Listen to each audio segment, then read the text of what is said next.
ಹಾಸನ ದುರಂತಕ್ಕೆ ಡ್ರೈವರ್ ಅಜಾಗರೂಕತೆಯೇ ಕಾರಣವ. ಕ್ಯಾಂಟರ್ ಡ್ರೈವರ್ ಬದಲು ಕ್ಲೀನರ್ ಚಾಲನೆ ಮಾಡ್ತಾ ಇದ್ನ. ಕ್ಲೀನರ್ ಲಾರಿ ಓಡಿಸ್ತಾ ಇದ್ದ ಬಗ್ಗೆ ಮಾತಿದೆ ಅಂತ ಬಿಜೆಪಿ ಮುಖಂಡ ಸಿಟಿ ರವಿ ಅವರು ಹೇಳ್ತಾರೆ. ಕ್ಯಾಂಟರ್ ಚಾಲಕ ಕುಡಿದು ನಿದ್ದೆ ಮಾಡ್ತಾ ಇದ್ದ, ಕ್ಲೀನರ್ ಕ್ಯಾಂಟರ್ ಓಡಿಸ್ತಾ ಇದ್ದ, ಕುಡಿದು ಚಾಲನೆ ಮಾಡಿದ್ದಾನೆ ಅಂತ ಹೇಳ್ತಾ ಇದ್ದಾರೆ. ಬ್ರೇಕ್ ಬದಲು ಕ್ಲೀನರ್ ಎಕ್ಸಲೇಟರ್ ಒತ್ತಿದ್ದಾನೆ. ಸಿಟಿ ರವಿ ಅವರು ಹೇಳ್ತಾ ಇರುವಂತಹ ಮಾತಿದು. ಡ್ರೈವರು ನಿದ್ದೆ ಮಾಡ್ತಿದ್ದ, ಅಸ್ಟೆಂಟು ಗಾಡಿ ಓಡಿಸ್ತಿದ್ದ ಅಂತಲೂ ಹೇಳ್ತಾ ಇದ್ದಾರೆ.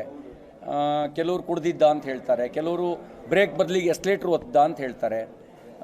ಸಡನ್ನಾಗಿ ಅದನ್ನ ಗಾಡಿನ ತಿರುಗಿಸ್ಬಿಟ್ಟ ಅಂತಲೂ ಹೇಳ್ತಾರೆ. ಏನಾಯಿತು ಎಂಥದ್ದು ಅನ್ನೋದು ಇನ್ನೂ ಆಳವಾದ ತನಿಖೆ ನಂತರ ಗೊತ್ತಾಗುತ್ತೆ.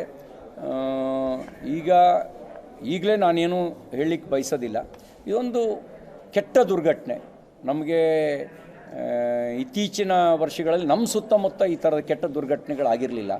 ಇದೊಂದು ಕೆಟ್ಟ ದುರ್ಘಟನೆ. ಈ ಥರದ ದುರ್ಘಟನೆ ಎಲ್ಲೂ ಆಗಬಾರ್ದು, ಯಾವ ಕುಟುಂಬಕ್ಕೂ ಆಗಬಾರ್ದು. ಯಾರ ಮೇಲೂ ತಕ್ಷಣಕ್ಕೆ ಆರೋಪ ಮಾಡೋಕ್ಕಾಗಲ್ಲ. Original drive. ಹಾಸನ ದುರಂತಕ್ಕೆ ಡ್ರೈವರ್ ಅಜಾಗರೂಕತೆಯೇ ಕಾರಣವ. ಕ್ಯಾಂಟರ್ ಡ್ರೈವರ್ ಬದಲು ಕ್ಲೀನರ್ ಚಾಲನೆ ಮಾಡ್ತಾ ಇದ್ನ. ಕ್ಲೀನರ್ ಲಾರಿ ಓಡಿಸ್ತಾ ಇದ್ದ ಬಗ್ಗೆ ಮಾತಿದೆ ಅಂತ ಬಿಜೆಪಿ ಮುಖಂಡ ಸಿಟಿ ರವಿ ಅವರು ಹೇಳ್ತಾರೆ.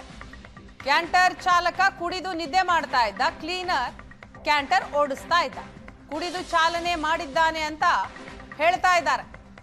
ಬ್ರೇಕ್ ಬದಲು ಕ್ಲೀನರ್ ಎಕ್ಸಲೇಟರ್ ಒತ್ತಿದ್ದಾನೆ. ಸಿಟಿ ರವಿ ಅವರು ಹೇಳ್ತಾ ಇರುವಂತಹ ಮಾತಿದು. ಡ್ರೈವರು ನಿದ್ದೆ ಮಾಡ್ತಿದ್ದ, ಅಸ್ಟೆಂಟು ಗಾಡಿ ಓಡಿಸ್ತಿದ್ದ ಅಂತಲೂ ಹೇಳ್ತಾ ಇದ್ದಾರೆ. ಕೆಲವರು ಕುಡ್ದಿದ್ದ ಅಂತ ಹೇಳ್ತಾರೆ, ಕೆಲವರು ಬ್ರೇಕ್ ಬದಲಿಗೆ ಎಕ್ಸಲೇಟರ್ ಒತ್ತಿದ್ದ ಅಂತ ಹೇಳ್ತಾರೆ. ಸಡನ್ನಾಗಿ ಅದನ್ನ ಗಾಡಿನ ತಿರುಗಿಸ್ಬಿಟ್ಟ ಅಂತಲೂ ಹೇಳ್ತಾರೆ. ಏನಾಯಿತು ಎಂಥದ್ದು ಅನ್ನೋದು ಇನ್ನೂ ಆಳವಾದ ತನಿಖೆ ನಂತರ ಗೊತ್ತಾಗುತ್ತೆ. ಈಗಲೇ ನಾನೇನು ಹೇಳಲಿಕ್ಕೆ ಬಯಸೋದಿಲ್ಲ. ಇದೊಂದು ಕೆಟ್ಟ ದುರ್ಘಟನೆ. ನಮಗೆ ಇತ್ತೀಚಿನ ವರ್ಷಗಳಲ್ಲಿ ನಮ್ಮ ಸುತ್ತಮುತ್ತ ಈ ಥರದ ಕೆಟ್ಟ ದುರ್ಘಟನೆಗಳಾಗಿರಲಿಲ್ಲ.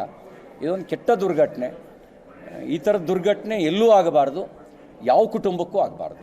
ಯಾರ ಮೇಲೂ ತಕ್ಷಣಕ್ಕೆ ಆರೋಪ ಮಾಡೋಕ್ಕಾಗಲ್ಲ. Original drive.